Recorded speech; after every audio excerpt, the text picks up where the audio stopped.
आप सबको नमस्कार।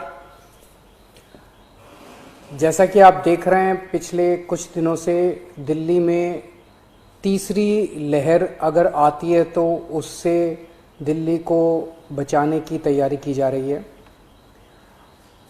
पिछले कुछ दिनों में मैं कई अस्पतालों में भी गया। ऑक्सीजन के नए प्लांट्स लगाए जा रहे हैं, ऑक्सीजन कॉन्सेंट्रेटर्स, ऑक्सीजन के सिलेंडर्स और ऑक्सीजन के स्टोरेज टैंक्स, कई सारी तैयारियां तीसरी लहर को लेके की जा रही है।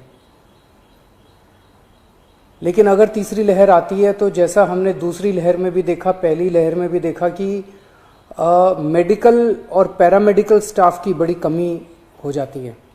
उसको ध्यान में रखते हुए सरकार ने एक बहुत बड़ा एम्बिशियस प्लान बनाया है। 5000 हेल्थ असिस्टेंट्स तैयार करने का।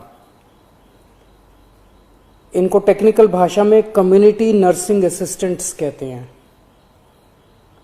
तो 5000 युवाओं को ट्रेनिंग दी जाएगी, 2-2 हफ्ते की ट्रेनिंग दी जाएगी।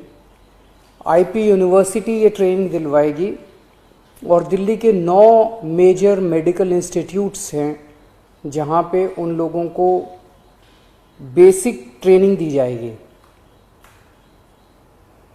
ये 5000 जो हेल्थ असिस्टेंट्स या कम्युनिटी नर्सिंग असिस्टेंट्स बनेंगे, ये डॉक्टर्स और नर्सेज के असिस्टेंट के रूप में काम करेंगे। अपने से कोई निर्णय नहीं ले पाएंगे। जो उनको डॉक्टर काम देंगे, जो नर्स काम देंगी, वो काम करेंगे।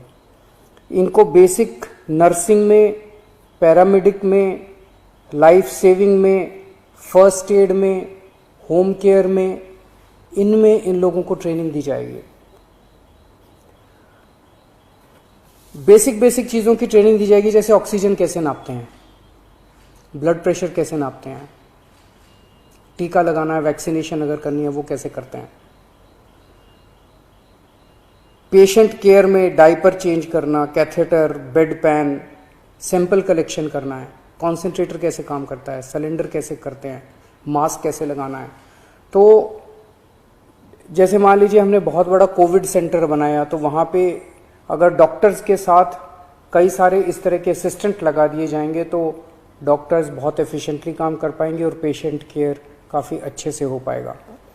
तो ये 5000 लोगों को हम ट्रेन करके छोड़ देंगे और जब भी इनकी ज़रूरत पड़ेगी तब इनको बुलाया जाएगा और जितने दिन इनसे काम करवाया जाएगा उतने दिन की इनको तनख्वाह दी जाएगी। तो 17 जून से एप्लीकेशंस ऑनलाइन अप्लाई किया जा सकता है इसके लिए। 28 जून से इन लोगों की ट्रेनिंग चालू होगी। 500 के बैच में ट्रेनिंग होगी। एक बैच 500 लोगों का होगा, 2 हफ्ते की ट्रेनिंग होगी और 2 हफ्ते के बाद फिर दूसरा बैच चालू हो जाएगा और टोटल 5000 लोगों को ट्रेनिंग दी जाएगी। इसके लिए 12वीं क्लास पास जो लोग हैं वो एलिजिबल हैं। 12वीं क्लास से ज़्यादा जिन्होंने भी किया हुआ है, 18 साल की उम्र होनी चाहिए और first come first served basis पे लोगों को लिया जाएगा। मैं समझता हूँ इससे हमारी जो तैयारी है थर्ड वेव की, इसको काफ़ी मजबूती मिलेगी और मैन पावर तैयार होगी अगर थर्ड वेव आती है तो। मैं फिर से उम्मीद करता हूँ भगवान से कि थर्ड वेव ना आए, लेकिन इंग्लैंड से, यूके से जो खबर आ रही है कि वहाँ पे थर्ड वेव आ गई है, तो हमें भी दुनिया भर में जो डेवलपमेंट्स हो रहे हैं उनको ध्यान में रखते हुए अपनी तैयारी में किसी तरह की कमी नहीं करनी है। नमस्कार।